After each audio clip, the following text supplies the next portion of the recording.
Hello guys, welcome to Videopoint Weekly RoundUp. I hope your week has been beautiful. Welcome to the show where we give you a breakdown of this week's headlines as it was on techpoint.ng. Now, you're advised to really go to the site and read the articles if you want to get more, but we're just going to give you a breakdown and some summary of what went down during the week. I'm a part of Victor. And I'm Grace Akinshi. You're welcome. Thank you very much. Without proper implementation, Nigeria's endorsement for affordable internet initiative might be insignificant. Following the call of the Alliance for Affordable Internet last year, Nigeria has been the first nation to respond by endorsing the sale of 1 gig at 2% monthly income. And judging by the 18,000 minimum wage we have in Nigeria, that would be approximately 320 naira. But whether this will put us in a good or bad state, I'll leave that for Victor to highlight. Okay, so it's a very good thing, really. Affordable internet is what everybody needs. But I'm wondering if this is feasible. Okay. Like, can internet be 360 naira for 1 gig? Now, you bear in mind that some people already sell 500 naira for 1 gig, which is okay. But I wonder, like, so A4i, they have this, A4AI has this formula 2 for 1. So 2% of the average income of any country. Now, Nigeria is 18,000 naira, and 2% of 18,000 naira is 360 naira. So will any telco sell 1 gig for 360 naira? Is it feasible? Well, it could be. Judging by the fact that we already have 500 naira for 1 gig, I don't think it's going to really incur so much loss. It's not an impossibility. It's not like they're going to lose, but will they do it? Proper implementation. Well, moving on. Okay, so Nigerian surveyors seek the support of Nigerian government to implement some laws. Now, this technology is supposed to help for collapsing buildings. It's supposed to prevent it.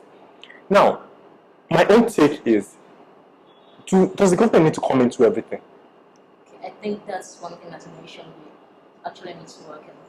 Must we wait for the government? Must we wait? But on another angle, okay, the government is actually very, very important in playing a particular role towards the development of the country.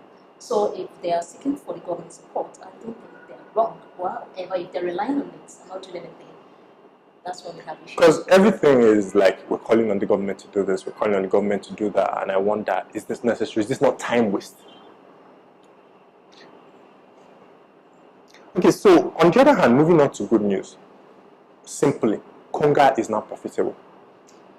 Following the recognition of eCommerce in Nigeria, and along with the problems they've actually encountered over the past few years, Konga is profitable. So this is good news. Well, yes, it is for the Nigerian e-commerce space, because data has shown, we've been of the opinion that e-commerce is not really a profitable business in Nigeria, no matter what anybody tells you. Like, we've seen it, reports, the ones that are shut down. I think this is particularly good for Konga, because according to the article, it says it's Swedish investor. Yeah, kind of it.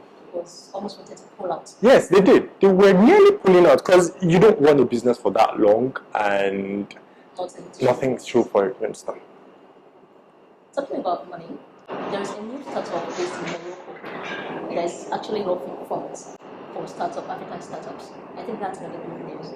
And this makes us to wonder, the awakening of funding opportunities. Do Nigerian startups have an excuse to fail? Well, now, I really, really like the direction that article took. There is funding, there are funding avenues now. Do these startups, can they fail? No, that is a very dicey thing, considering, because I don't agree with every point made there. Because for a startup, for any business, it's not really about the money. Yes, I don't think so. Especially in a climate like Nigeria, where there is still not enough knowledge, Now, there's still incubation for startups. Startups need to learn, need to be mentored. So it doesn't necessarily have to be about the money. So I don't believe that money means, well, they can stop failing. Well, to me, I think it's not just about Nigerian startups, Africa startups. On a whole, right? That's one. And you saying it's not about money. The truth is, money actually plays a very pivotal role when it comes to starting a business. If you have a wonderful idea and there's no money, it could be so frustrating. True.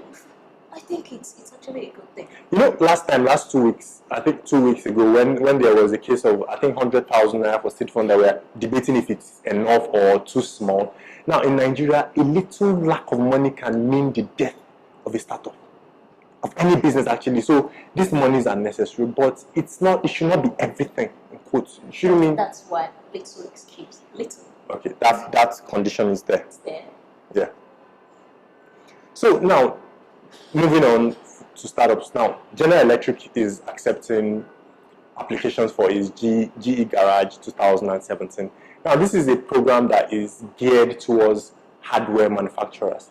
Now, I think it's a very laudable thing because you don't look around, there are no much startups involved in hardware engineering. And the fact that they've been doing it for over the years, yeah, been a while. So, please, that would be a very good opportunity. So if I were you, I'd actually go on TechPoint, get information to register, and probably apply. Now, moving on to technology. 3 tech trends that will dominate Africa in 2017.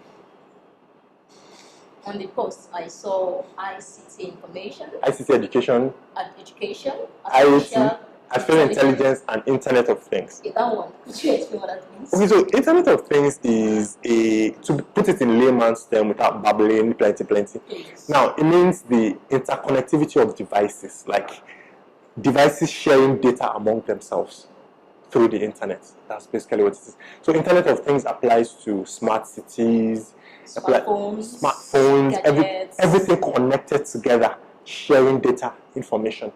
So what do you think they will dominate the tech trend in Africa? Now, there is already a shift towards smart cities. I mean, smart cities is like the main thing going on now. The Lagos State government, the Nigerian government, the Anambra State digitally mapped. I don't know if you remember, that was last week or last week. Yes. So there's a shift towards this IoT. Everybody's trying to go digital, trying to make everything connected. So I feel this is one trend that will dominate Africa. One. Now, secondly, there's ICT education. There's going to be more of this school for programmers, for engineers, to train people, train the layman. Then, thirdly, is artificial intelligence. That I could agree on. Bots, personal assistants, machines, robots, everything. They're already taking trends. It's just that it's going to be bigger this year, 2017. So just that will be on the lookout. Yeah, you should. Fun post for this week. By the way, before I start, how was your Valentine? This is especially for you. Date a techie. We break laptop screens, not hearts. Well, that's. Do we break laptop screens? Well, I don't know. I think that is too much. Anybody will break anybody's heart. Because considering getting a gift, in 90,000 naira, but next thing, skin got broken. Do you think the person will be heartbroken? Well, yeah, I didn't look at it that way, sir. Well, on the normal note, you could actually move for it. You can date a techie. I mean, not bad. No harms, and we are not boring people. Another fun post. 6 things we remember about the Nokia 3310. You used that phone, did you? Okay, truthfully, I didn't use the phone, but you missed. Well, I know. I didn't use the Nokia 3310. Starting from the ringing tone. I remember the phone. I played Snake on the phone till the keypads were bad. I think my auntie had during the period, but I think I had the worst gem that year, so I didn't use the 3310. But the most interesting thing about the phone is the names actually got for itself. Some call it pure water. Yeah, it was really durable, you know. Very durable. Okay, so I have my reservations. I think when it comes back, when it's relaunched, the reason it's not going to be as it used to be. I think what I'm thinking is that there might be some additional features. Like what? Camera?